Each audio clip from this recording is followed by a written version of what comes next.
Muses de Denis Lindon.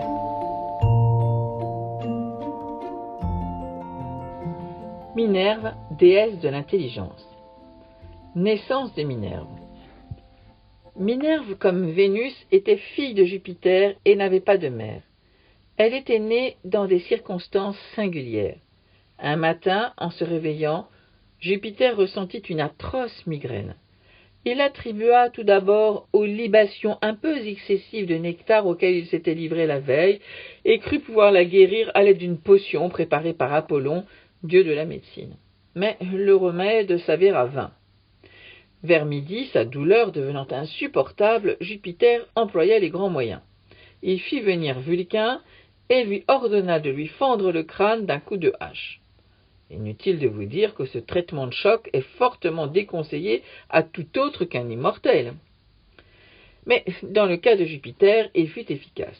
De son cerveau béant sortit la cause de ses douleurs, à savoir une déesse en grandeur nature, tout habillée, le casque en tête et la lance en main. C'était Minerve. Elle était grande, mince, brune, avec des traits fins, des yeux verts et un regard pensif. Sa beauté était moins provocante que celle de Vénus, mais elle était plus distinguée. Si Vénus ressemblait à Marilyn Monroe, Minerve était plutôt le genre de Greta Garbo. Ses qualités intellectuelles étaient plus remarquables encore que ses attraits physiques. Intelligente, réfléchie, travailleuse et douée d'un esprit rationnel, elle fut nommée par Jupiter déesse de la sagesse et de la science. C'est à elle que les Grecs attribuaient l'invention de l'écriture, des mathématiques, de l'astronomie, de la navigation et, comme je vous l'ai déjà dit, des nœuds. C'est pourquoi ils lui vouaient une admiration, une reconnaissance et un culte particulier. Comme beaucoup d'intellectuels, elle aimait travailler la nuit, et c'est la raison pour laquelle son animal préféré était un oiseau nocturne, la chouette, qui perchait ordinairement sur son casque. Elle était aussi la fille chérie de Jupiter. Il ne faudrait pas pourtant croire que Minerve fût sans défaut. Il lui arrivait, comme à toutes les autres divinités, de faire preuve de vanité, de jalousie ou d'esprit de vengeance. C'est ainsi qu'un jour, vexée d'entendre toujours vanter les talents musicaux d'Apollon, elle avait eu l'idée de rivaliser avec lui en inventant un instrument nouveau, une flûte en or.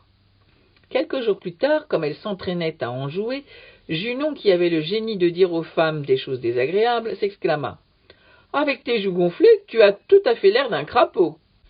Minerve, blessée dans sa coquetterie féminine, renonça instantanément à ses projets musicaux et jeta rageusement la flûte vers la terre. Découverte quelques jours plus tard par Marsyas, cette flûte allait lui permettre de triompher d'Apollon dans le concours de musique organisé par le roi Midas. Arachné. Minerve était aussi très fière de ses talents de tisseuse, de brodeuse et de dentelière.